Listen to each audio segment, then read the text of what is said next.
what is so good about cheating? And what is so good about the manipulation, about the lying, about the conniving, the sneakiness that is required for cheating to happen? What is so good about it that makes men put so much on the line?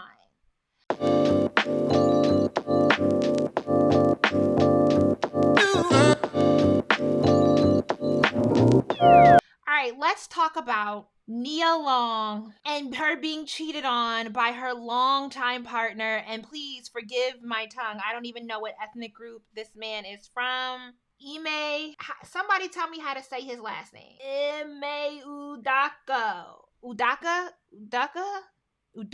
Bruh, that man. Okay. All right. So Nia Long, who is 51 years old, she's an actress. She's like the pinnacle round the way girl, I would actually say. Gorgeous, gorgeous woman. This is a 50-year-old woman. Born as like, my God, that is a good-looking woman. She's acted in Love Jones, Soul Food, The Best Man, Boys in the Hood, many of the Black classic movies of the 90s and early 2000s have featured Nia Long, and she has just been like the golden standard for so long. Just a very fine woman. Ime is 45 years old, raised in Portland, and they've been dating since 2001. This is a 13-year relationship. And they have a 12-year-old son who was born in 2011.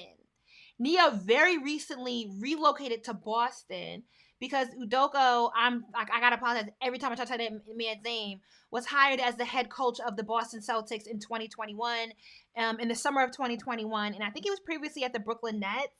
So she uprooted her LA life to have a primary residence in Boston to be close to her man. But Ime is Nigerian, but he grew up in the United States. So I guess he is kind of representative of, niggas at large. But I was reading, the more I find out about this story, I'm like, I know, from personal experience, that black men cheat. But something about the way he going about this, because, black men cheat and then they blame it on their mama. So I was like, Ime is not giving me a Nigerian mama. The way he's going about it, it's not giving Nigerian mother. This man definitely has a white mom. He has a white mom. And I was kind of questioning that. This is his father here.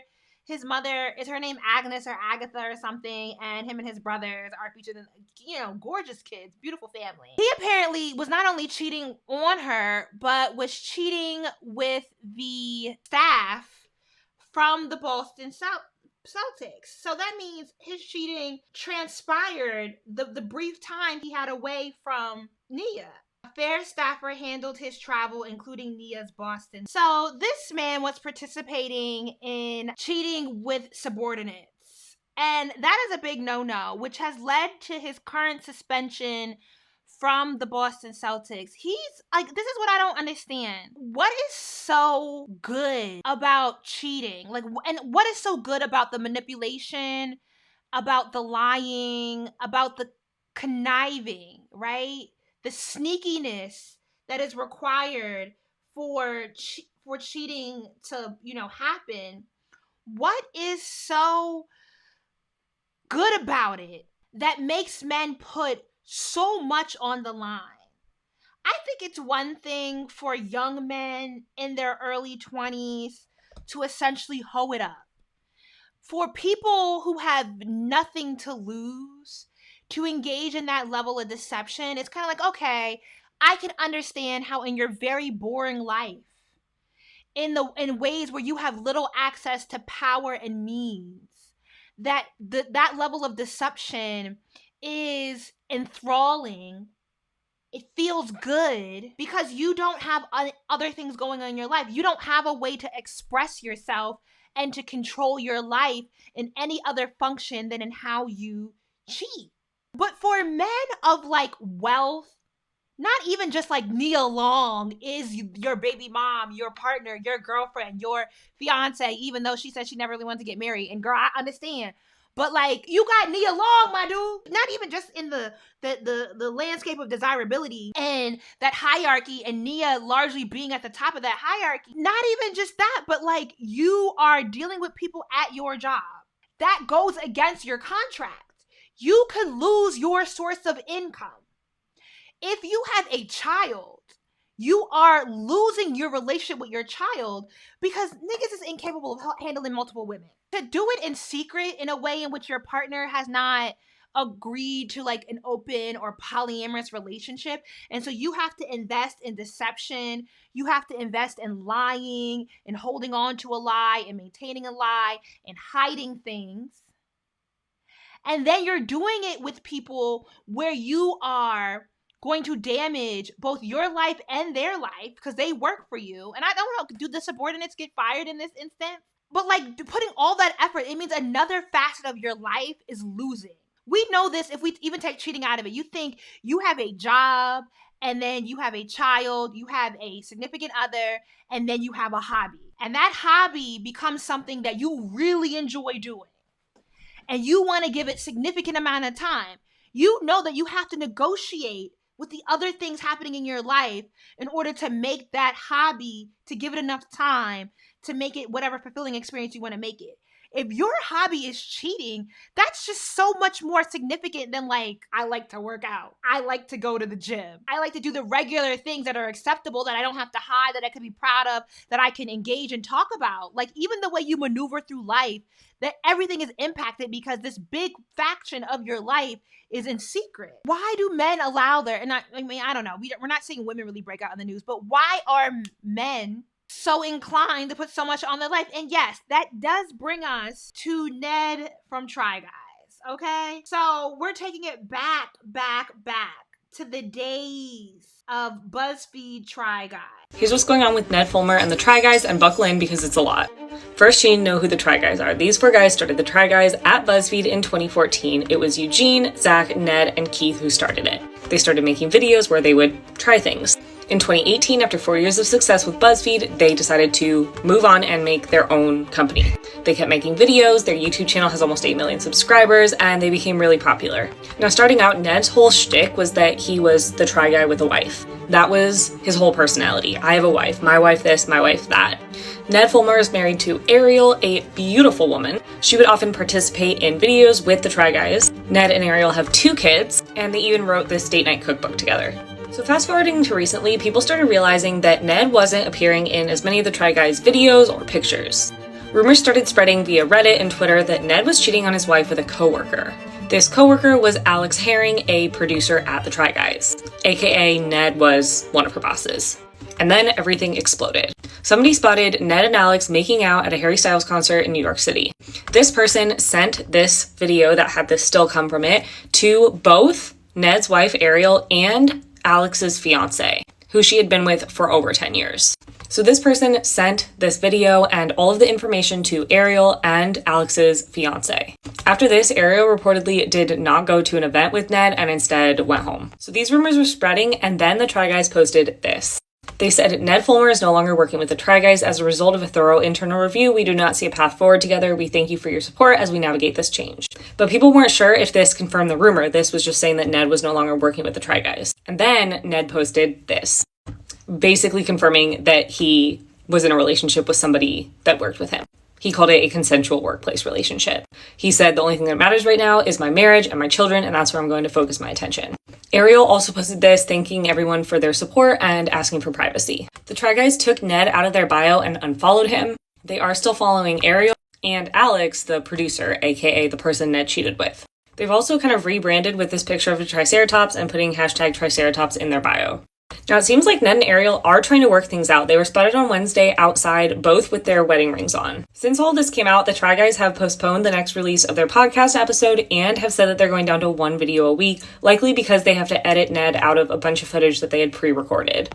There's also a lot of questions about a bunch of deals they were working on with Food Network and Discovery Plus and whether or not those are going to continue forward without Ned.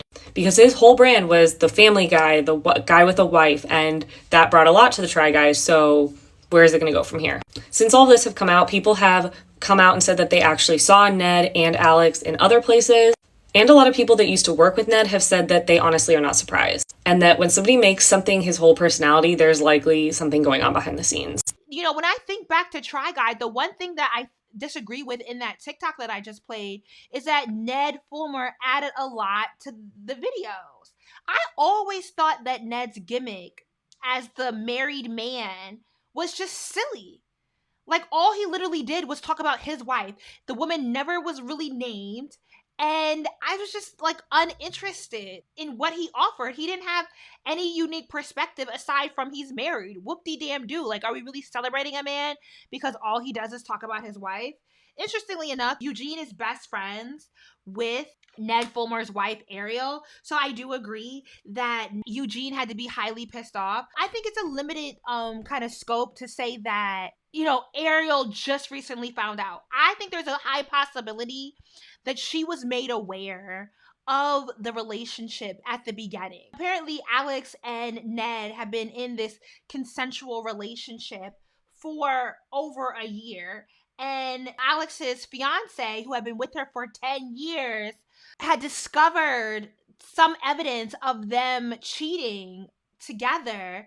And he confronted them and likely told Ariel at that time. I think there was probably some previous, because this is the way cheating kind of goes, especially when you decide to work it out with someone because you have a family with them, that there's an initial confrontation. This person promises up and down they're going to break it off, but that actually just heightens the incentive for them to keep doing it in this really morbid, wild way that doesn't make any sense, because you successfully took your brand from BuzzFeed, was able to procure ownership of it. You're making so much money off of being an owner of this big production company, and then you're going to sleep with a subordinate, and your wife is best friends with one of your partners. Like, you're not even trying to invest in good when you do something like this, but there was no way you were going to come out unscathed. But what kind of sadomasochist thing is happening where that sort of risk feels really good in the bedroom? What is really truly happening? Niggas need therapy. He ain't even a nigga. He a white man. But these boys need therapy. And one thing that I thought was very interesting was Ned's, like the way so much of their content has aged poorly. Like, there's so much content from Ned, just simply, like, his wife is not a person. He removed all her personhood, simply made her a brand that benefits him. And a lot of that content is now aged so poorly. They continued a relationship after initially getting caught. I mean, Ned and Ariel have 2 children together. She has been with him since before he got that production company. She is very much so cheaper to keep than the divorce. Either way, though, that divorce is going to be long. If they actually divorce, that is a very long process, because Ariel is in line for some good shit. Suck that man dry. Take all he got. Yeah, girl. If you can, go ahead and do it. I don't even think Adam Levine of Maroon 5 is worth discussing in this context. The white people been white people in, okay?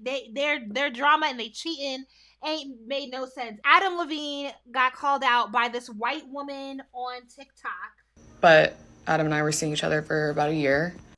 After I stopped talking to him over, a period of months, this is how he came back into my life. He said, okay, serious question. I'm having another baby, and if it's a boy, I really want to name it Sumner. You okay with that? Dead serious. And then this is his apology that he posted on his, he didn't even post it on Instagram. He posted it on his stories. So you know that shit is out of mind, out of sight, out of 24 hours. And the internet moves so fast. So fast. These like non-apologies from these men are insane. Like, look at this with Ned. Family should have always been my priority, but I lost focus and had a consensual workplace relationship. I'm sorry for any pain that my actions may have caused the guys and the fans, but most of all to Ariel. The only thing that matters right now is my marriage and my children, and that's where I'm going to focus my attention. I think this is a PR statement. I had a consensual workplace relationship. It is saying, I understand that I could face a lawsuit because of the power dynamics that are acknowledged in your contract about not engaging with the subordinate. And who knows, they run their own company. Did they truly have the right kind of HR? I don't know. But the reason why typically, historically, there have been contracts where you as a higher up cannot date your subordinates is because it just opens the playing field for accusations of manipulation, of coercion, and of various forms of SA. And obviously, because these 4 young men own their own company, I think they would have at least minimal foresight to not want to potentially lose their company because they are entering into a landscape where it's like very big conglomerates that they are competing with. And it's crazy. It's insane. Why would you put so much on the table? For what?